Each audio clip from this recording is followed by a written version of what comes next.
Assalamualaikum warahmatullahi wabarakatuh. Alhamdulillah. Ibu-ibu takut beralih besok pesta kan? Alhamdulillah. Allahumma salli ala Muhammad wa ala ali Muhammad. Yang terhormat bapak-bapak, ibu-ibu, para tamu undangan, juga kedua mempelai yang telah hadir di hadapan kita bersama dengan keluarga besarnya. Semoga pernikahan Rizda Munarti Rusdi Harahap STPMT bersama dengan suaminya yang tercinta Muhammad ini Muhammadnya ya, Muhammad Ade Kurniawan ST. Semoga Allah kumpulkan segala kebaikan dalam rumah tangga kalian. Dalam walimatul urs ini Bapak-Ibu sekalian, dulu ada seorang sahabat namanya Abdurrahman menikahi seorang wanita yang bernama Fatimah. Kebiasaan orang Arab kalau pesta atau telah menikah, jari jemarinya diinai, ada hiasan. Pas ketika Abdurrahman bin Auf berpapasan lewat Nabi, Rasulullah nanya, "Ya Abdurrahman, itu jarimu kenapa?" "Aduh ya Rasulullah, saya mohon maaf, saya sudah menikah dengan wanita pilihanku, tapi lupa saya memberitahumu." Apa jawab Rasulullah? "Aulim walau bisyahid." Dalam istilah kami di pesantren ini disebut dengan asbabul wurud, sebab-sebab munculnya hadis dari Nabi. Aulim adalah fi'il amr. Kalau kami dulu di Mustafawi Abdul Babaru belajar ini, perintah fi'il amr. Al-aslu fil amri lil wujub. Kalau ada perintah dalam nas hukumnya wajib. Maka oleh imam mazhab memahami bahwa rukun nikah itu ada 6. Pertama, ada suami. Kedua, ada istri. Ketiga, ada wali yang menikahkan mereka. Keempat, ada akad yang diucapkan. Kelima, harus ada mahar yang diserahkan. Keenam, harus dibuatkan walimahnya. Tapi karena Imam Syafi'i berpendapat bahwa walimatul urs adalah hukumnya sunat muakkadah, mayoritas di Indonesia, baik Muhammadiyah maupun NU Al-Wasliyah, lebih dominan memahami walimatul urs hukumnya sunat muakkadah.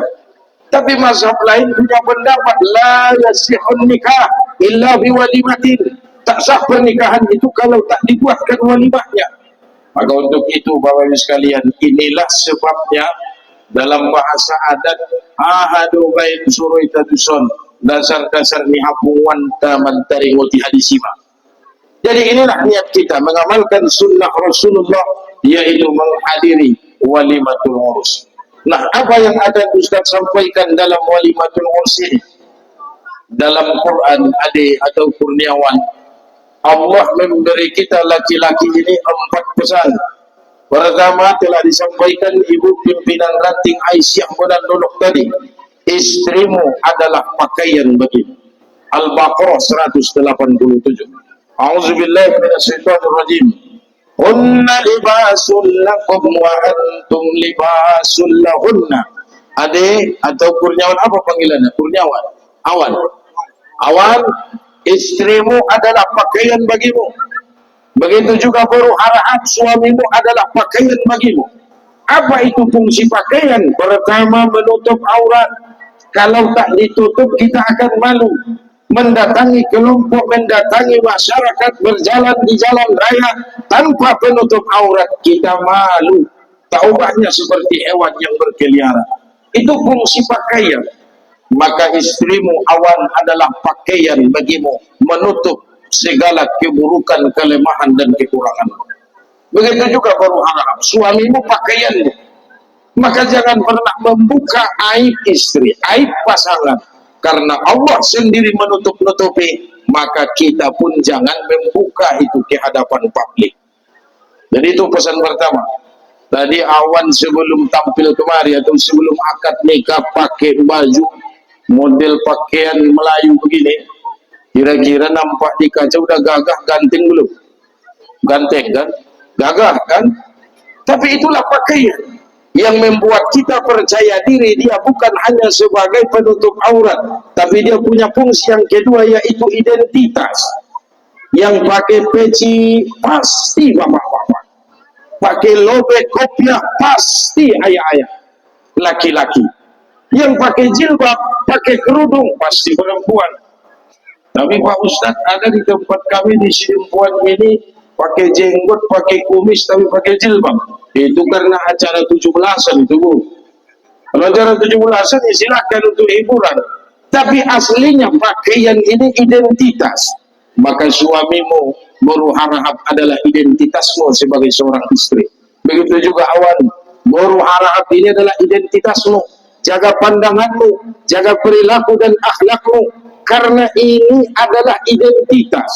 Jadi wajar pada Quran Al-Baqarah 187 Allah sebutkan, "Hunna libasul lakum wa antum libasul lahunna." Istrimu pakaian begitu. Itu pesan pertama.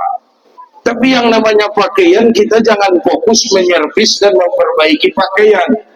Karena kita di abad modern ini, Bapak Ibu sekalian, di zaman lipstick, orang lebih suka penampilan daripada isi. Casing. Banyak nenek-nenek live di jejaring sosial, kan? Dibuatnya apa namanya itu, efeknya itu tambah mudah, sehingga banyak orang tertipu. Itulah orang yang perhatian pada casing, pada penampilan. Dalam beribadah juga sama. Tapi kalau kita di Muhammadiyah ini sudah pengalaman, kita tidak akan terkecoh dengan penampilan seseorang. Karena pernah kejadian, Bu, pernah kejadian. Ada seseorang, dia baru insaf, baru taubat, datang ke masjid. Kebetulan imam tak ada di masjid itu. Yang biasa imam di masjid itu, yang ditunjuk jadi imam tetap, kebetulan tak hadir. Maka masing-masing jamaah ini kan saling dorong. Pak, bawalah maju. Lailah maju. Ibarlah maju. Semua pada menolak. Majulah preman insaf ini, baru sehari dia taubat, kan? Karena mentang-mentang dia pakai sorban, pakai jenggot panjang, dia pakai gamis, pakai jubah, majulah dia ke depan. Karena orang yakin dengan penampilannya. Begitu maju ke depan, dipikir-pikir surah yang didapat, yang dihafal cuma satu. Surah Al-Kafirun. Al-Kafirun itu kan bolak-balik itu, kan? Qul ya ayyuhal kafirun la a'budu ma ta'budun wala antum 'abiduna ma a'budu wala ana 'abidun ma 'abadtum wala antum 'abiduna ma a'budu wala ana 'abidun ma 'abadtum wala ana wala antum wala ana. Sudah 5 menit tak juga selesai. Yang tua-tua di belakang kan bingung, berdoa, ya Allah, ya Rabbi, kapan lagi rukuk nih kalau kayak gini imam? Ngomong-ngomong di belakang, oh Tuhan, uang dari matiku, tolong maju lagi untuk rukuknya, kan? Akhirnya kan ada anak MDA di belakang, ada anak TPA, dipancing sama anak TPA. Lakum dinukum, baru ingat imam yang baru insaf ini. Lakum dinukum walad dolin, lagi. Itu kalau kita terpengaruh dengan penampilan. Maka untuk itu buat awan dan juga Boru Harahap, jangan sibuk memperbaiki casing. Tapi itu adalah langkah awal dan pesan Allah pada Al-Baqarah 187, istrimu pakaianmu, suamimu adalah pakaian bagimu. Yang kedua apa kata Allah pada Al-Baqarah 223? A'udzubillahi minasyaitonirrajim. Nisa'ukum harsun lakum fa'tu harsakum anna syi'tum. Istri-istrimu adalah ladang bagimu, maka datanglah ladangmu menurut kehendak hatimu. Al-Baqarah 223. Mohon maaf Boru Harahap dan juga ibu-ibu sekalian, Allah gambarkan ibu itu ibaratnya sawah, ladang. Bu, sawah, ladang itu tergantung yang punya. Dia mau garap apa terserah dia. Mau tanam padi boleh, tanam tomat silakan. Dia mau bercocok tanam yang lain tidak apa-apa. Tidak ditanami sekalipun tidak ada urusan dengan yang lain. Allah berpesan pada kita, termasuk untuk muawan, istrimu sawah ladangmu, terserah anta, terserah antum mau bagaimana, mau ke surga, mau ke neraka, enggak ada urusan dengan kami. Anda mau kemana, mau bahagia, mau sengsara. Dari MC tadi sampaikan, Anda berdua akan tinggal di perantauan, di Pandaraman. Terserah kalian mau tinggal di mana. Tapi satu pesan yang ingin saya sampaikan, Awan, pesan dari mertuamu begini. Jadi bisa saya baca ini, setiap perasaan orang tua itu sama.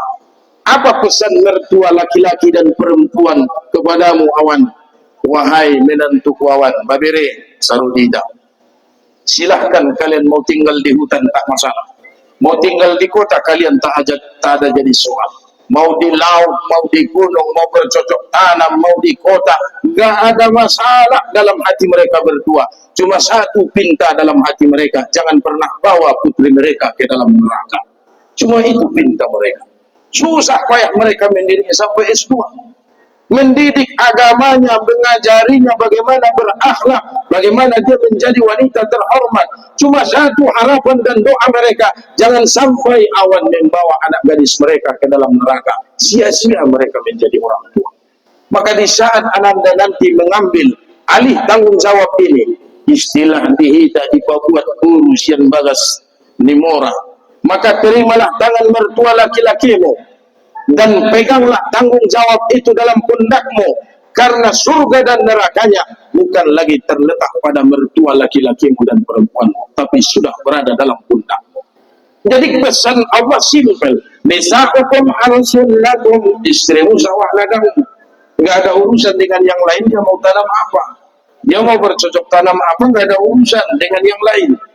Lalu yang ketiga pesan Allah di dalam Ali Imran ayat yang ke-14. A'udzubillahi minasyaitonirrajim.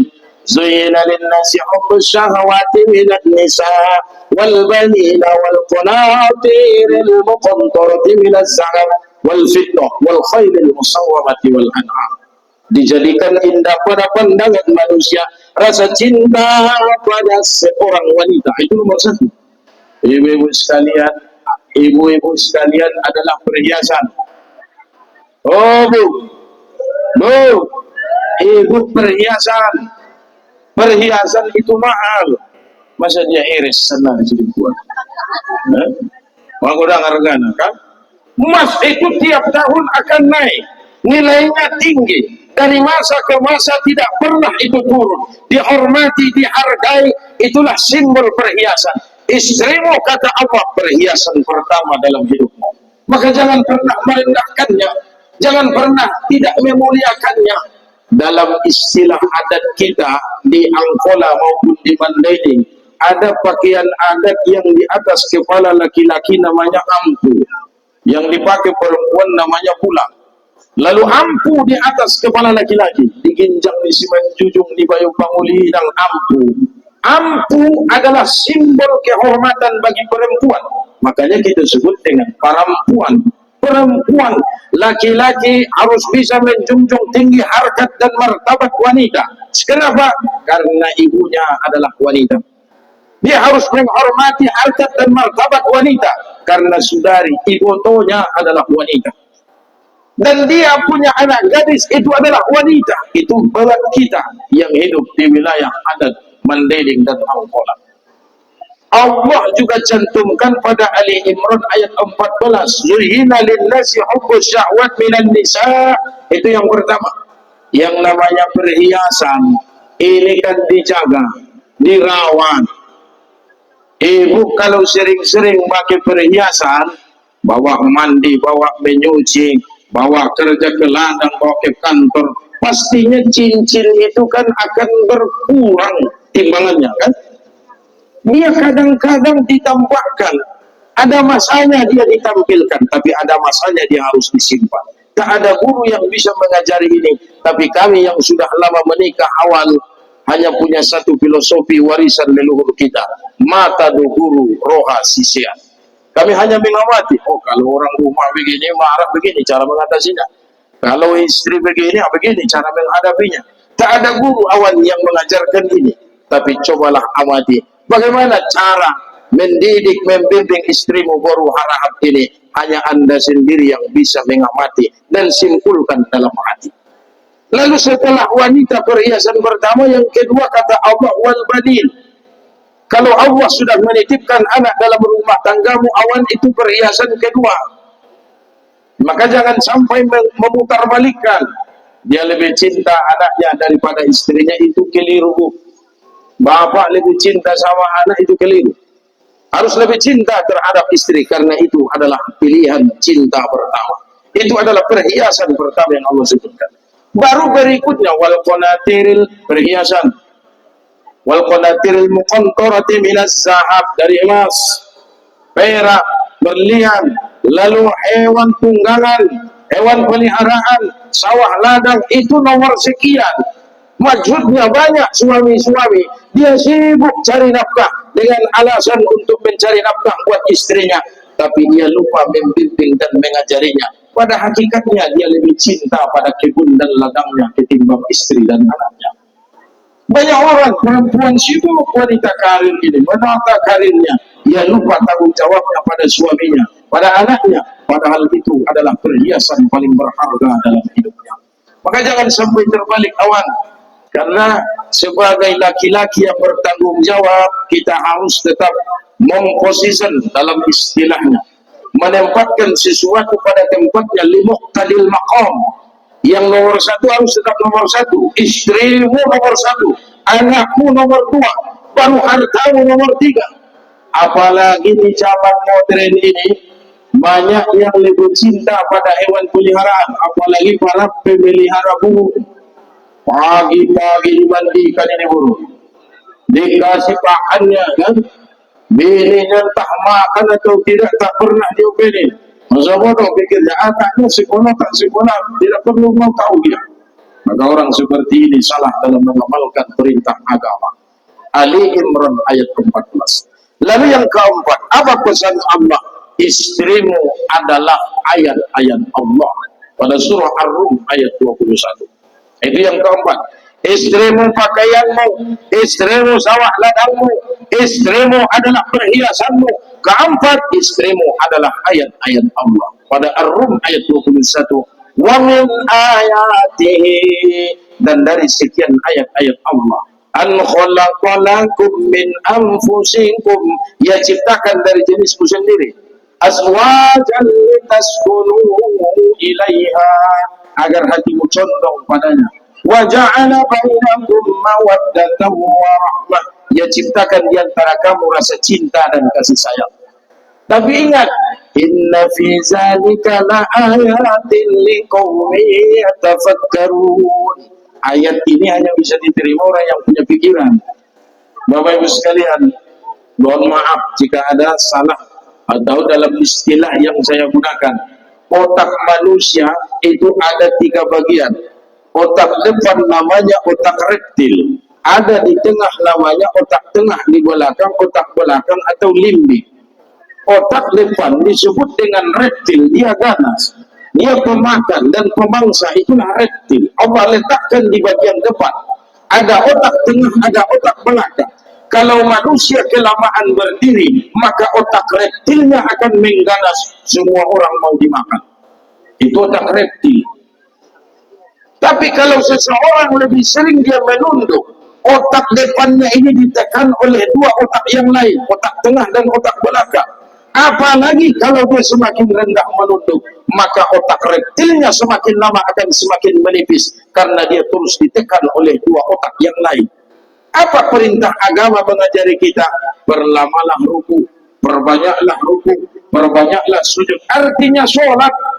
Kalau manusia sudah tidak sholat, dia tidak ruku, dia tidak sujud, maka otak reptilnya lama kelamaan akan mengganas, akan sering memangsa dan memakan orang.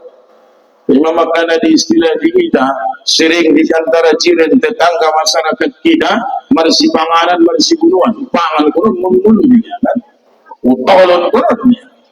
Itulah istilah reptil. Kenapa? Perempuan itu pasti jarang sholat. Laki-laki itu mungkin sering mengabaikan perintah agama, karena Allah sudah mendesain otak manusia ini ada 3. Ada otak reptil, sifatnya ganas dan memangsa manusia. Ada otak tengah dan otak belakang. Maka rukuklah paling tidak 17 kali kita rukuk dalam sehari semalam. 2 subuh, 4 zuhur, 4 asar, 3 maghrib, 4 isya. Kalau ibu lakukan ba'diyah qabliyah, solat malam tambah solat duha, tahiyatul masjid dan solat sunat yang lain, konsep Quran, inna sholata tanha 'anil fahsya'i wal munkar, itu merubah jati diri kita. Jadi pesan Allah awal dan juga guru harahap, Allah memberi kita tuntunan, istrimu adalah ayat Allah, maka bergaullah, laksana kita bergaul dengan ayat Quran. Bagaimana adab kita membaca Quran? Jangan sentuh mushaf Al-Quran kalau tak suci. Kalau masih berhadas kecil, berwuduklah. Berhadas besar, mandilah. Itu perintah Quran. Kalau istrimu ayat Allah, bersihkan pikiranmu awal, bersihkan hatimu. Jangan ada niat zalim terhadap guru harahap ini. Anda menikahi dia bukan hanya untuk merubah identitas, bukan hanya untuk pamer bahwa Anda adalah pemenang dari semua anak muda yang memperebutkan cintanya, tapi Anda harus luruskan niat ikhlas lillahi ta'ala. Menikahi guru harahap ini adalah untuk ibadah. Itu adalah niat kita untuk membaca Quran harus berwudu. Lalu setelah kita berwudu, bersih dari hadas kecil dan besar, mulailah dengan ta'awuz. Itu perintah Quran. Kita baca a'udzu, berlindung pada Allah. Walaupun Quran Bapak Ibu sekalian baca, setan itu akan terus ganggu kita. Bapak Ibu sekalian, ibadah yang paling dibenci oleh setan bukan sholat. Kenapa? Sholat itu paling lama 10 menit. Ibu sholat 4 rakaat paling lama 10 menit. Biasanya 2 menit, 3 menit. Karena sholatnya gaya Valentino Rossi, kan? Membalapnya. Enggak perlu lagi tumakninah. Tapi okelah, paling lama 10 menit. Setan itu enggak keberatan. Puasa bukan ibadah paling ditakuti setan. Kenapa? Karena hanya 13 jam sampai 14 jam kita puasa. Malamnya setan bisa goda kita. Ibadah haji hanya 5 hari baru sekalian melaksanakan ibadah haji. Setan akan tawa. Tapi ibadah yang paling dibenci oleh setan awan adalah ibadah pernikahan. Bukan 1 jam seperti sholat, bukan 5 hari seperti puasa, bukan 14 jam seperti puasa atau haji 5 hari. Ini pernikahan selama kita masih bersama dengan pasangan. Setan tidak akan pernah mau berdamai dengan manusia. Sebab itu dalam Al-Baqarah Allah sebutkan ilmu sihir yang paling utama, paling senior, paling tua adalah ilmu sifat sirang-sirang. Karena Allah sebutkan wattaba'u ma tatlu syayatin wa ala mulki Sulaiman wa ma kafara Sulaiman. Ada dulu di negara Babilonia, sekarang disebut dengan Irak, pernah tinggal di Babila Harut wa Marut, malaikat Harut dan Marut. Mereka diajarkan, manusia diajarkan mayufarriquna bainal mar'i wa zawji, agar suami menceraikan istrinya. Itu ilmu sifat sirang-sirang, ilmu agar suami istri bercerai. Sebab itulah awan dan buru harahap, berlindunglah pada Allah, karena setan akan berupaya memecah atau merusak rumah tangga. Lalu setelah baca ta'awuz kan kita baca bismillah. Bismillahirrahmanirrahim. Bacalah Al-Quran itu ayat per ayat, dengan tajwidnya, dengan makhrajnya. Semoga Al-Quran itu memberi hidayah, memberikan manfaat buat kita. Pak Jagir, oh udah, sampai jam 3? Sampai jam 3 nih juga? Oh, oke. Dari. Bapak Ibu sekalian, hadirin para tamu undangan yang dirahmati Allah. Al-Quran Allah posisikan itu adalah ayat Allah. Istrimu juga Allah posisikan ayat Allah. Maksudnya Bapak Ibu sekalian, ayat Allah itu kan banyak. Ada yang dituliskan, ada yang tidak tertulis. Dulu pernah ada dituliskan, namanya kitab Taurat, diturunkan pada Musa. Juga pernah diturunkan pada Daud, namanya Zabur. Diturunkan pada Nabi Isa, namanya Injil. Diturunkan pada Nabi Muhammad, namanya Al-Quran. Tapi banyak lagi ayat-ayat Allah yang tidak tertulis. Salah satunya istrimu adalah ayat Allah. Maka bergaullah dengan ayat Allah awan. Semoga Anda mendapatkan manfaat dan barokah dari ayat Allah ini. Apa tujuannya? Kata Allah cuma 3. Saya yakin tadi waktu akad nikah dari KUA sudah menyampaikan khutbatun nikah. Tapi ingin saya tekankan, makna tujuan pernikahan tiga ini kata Allah sakinah, itu sakinah lebih awal Allah sebutkan litaskunu ilaiha, agar hatimu condong padanya.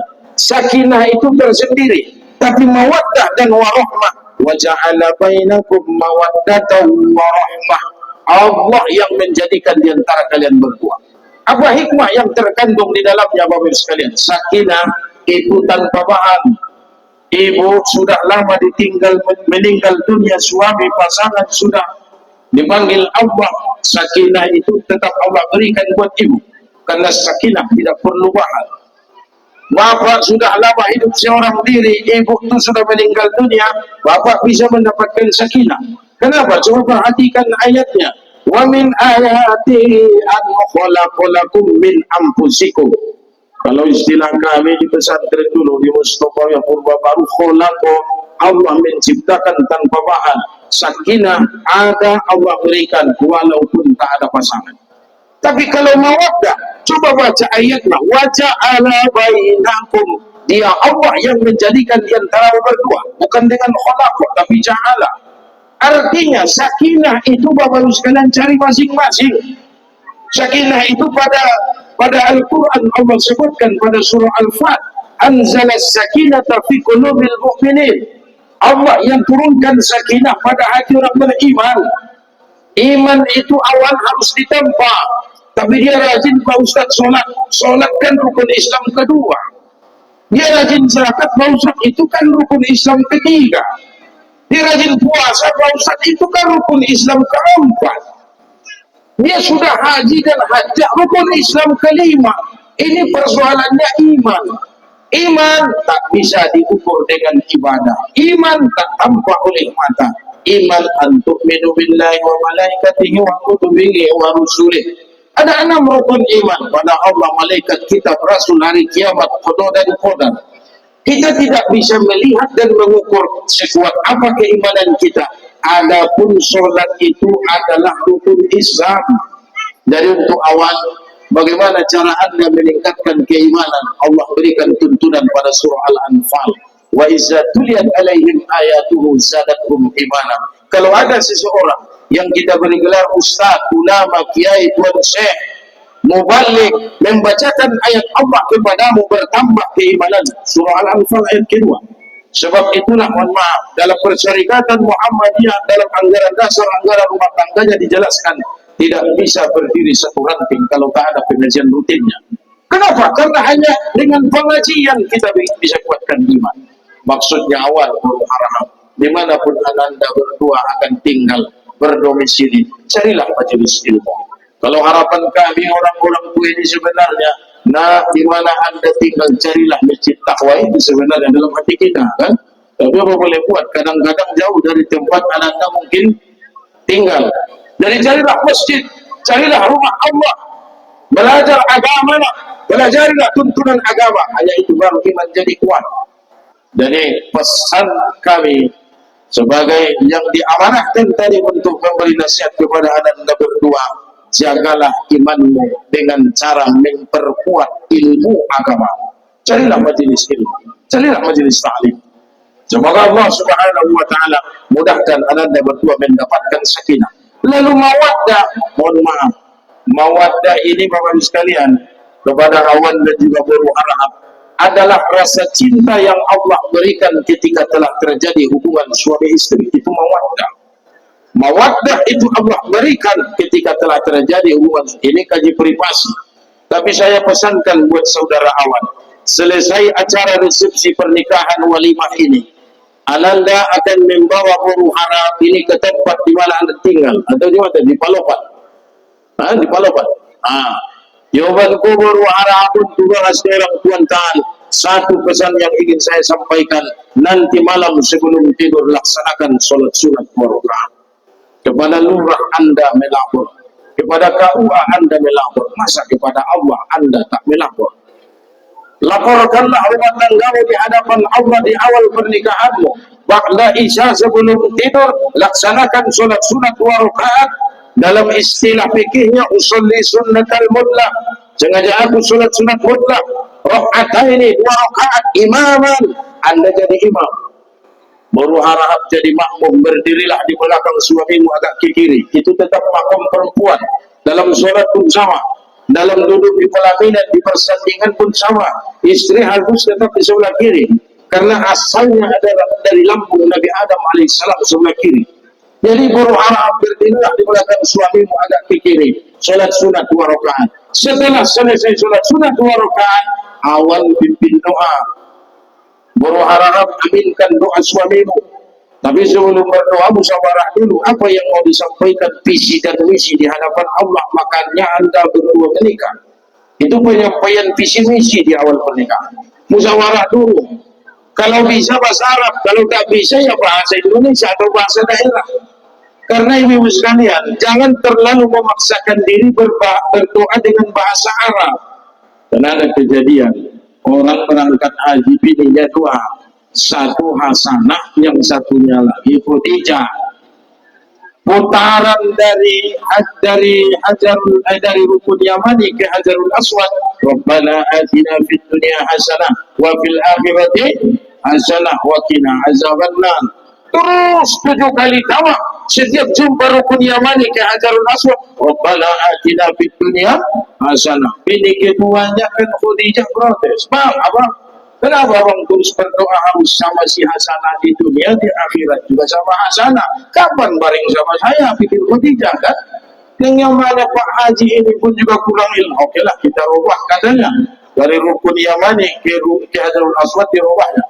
Rabbana atina fid dunya hasanah wa fil akhirati Khadijah katanya. Di mana sah haji begitu? Artinya dalam berdoa boleh pakai bahasa Arab, tapi pahami dulu maknanya. Ini maksudnya awal tidak harus bahasa Arab. Baru harap ingatkan suamimu.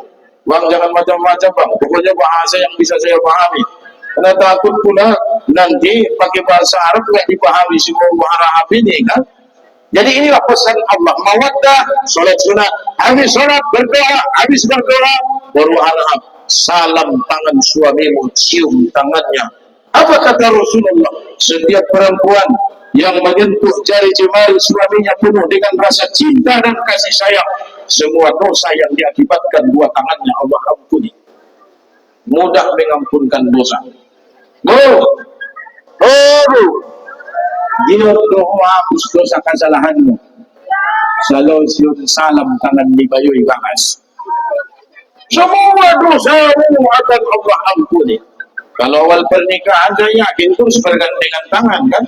Aisyah radhiyallahu anha ummul mukminin tidak akan bisa tertidur kalau belum pegang tangan Nabi. Tiap malam Aisyah akan cari tangan Rasulullah.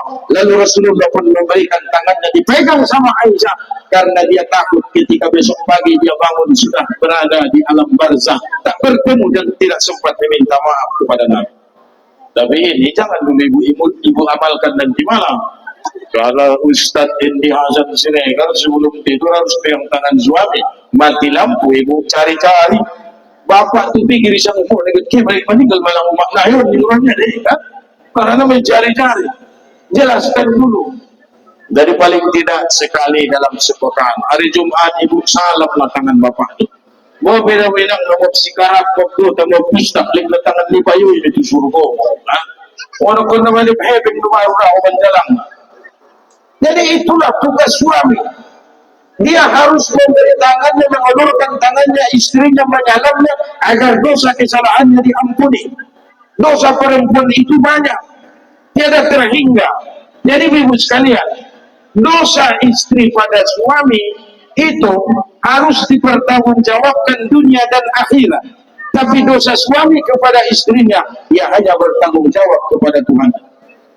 Makanya awal boleh ilmu rahasia jadi kan. Kisi-kisi dalam kehidupan ini, laki-laki itu harus punya kesabaran yang kuat. Berat menjadi laki-laki ini. Waktu kecil kita laki-laki ini sering dibanting, digimbal, dibal-balan umat tiba kan, digusari, dibek-beki. Tapi begitu menikah bukan lagi ibu kita yang memarahi, bini sendiri yang memarahi. Jadi memang laki-laki ini tak pernah lepas dari penderitaan. Waktu kecil dimarahi mamanya. Sudah menikah dimarahi istrinya. Sudah tua anak gadisnya sudah besar dimarahi anaknya kan. Sampai di dalam alam barzah juga sering dimarahi malaikat mungkar dan nakir. Makanya banyak suami-suami itu berdoa, ya Allah kalau bisa di surga akan bersama dengan istri, carilah ya Allah istri yang lain. Ulangi beni, tetana beni kan. Itu karena tidak tahan. Maka untuk itu baru harap minta maaflah, salamlah pada suamimu di awal pernikahan, gugurkan semua dosa dan kesalahan. Sholat habis sholat, doa habis doa, salaman. Setelah salaman, ini tugas muawan. Nanti malam berdirilah di hadapan istrimu. Dia duduk di atas sejadah. Dia masih duduk di atas tikar sembahyang. Angkat dua tanganmu dalam keadaan berdiri di atas ubun-ubunnya. Dalam bahasa kami di pesantren disebutkan dimakrifatkan istri itu seperti satu pipa atau kolong tanpa dosa dan noda. Doanya begini, bahasa kita aja, ya Allah berikan kepadaku kebaikan wanita ini dan semua yang baik-baik dalam tubuhnya. Jauhkan dariku ya Allah keburukan wanita ini dan semua yang buruk-buruk dalam tubuhnya. Kalau bahasa Arabnya, Allahumma inni as'aluka min khairiha wa ma khaira minha wa inni a'udzubika min syarriha wa ma syarra minha.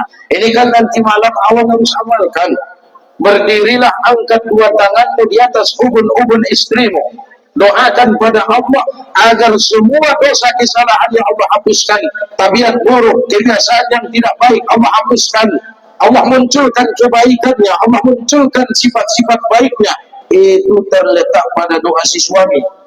Anda bisa amalkan ini di awal pernikahan.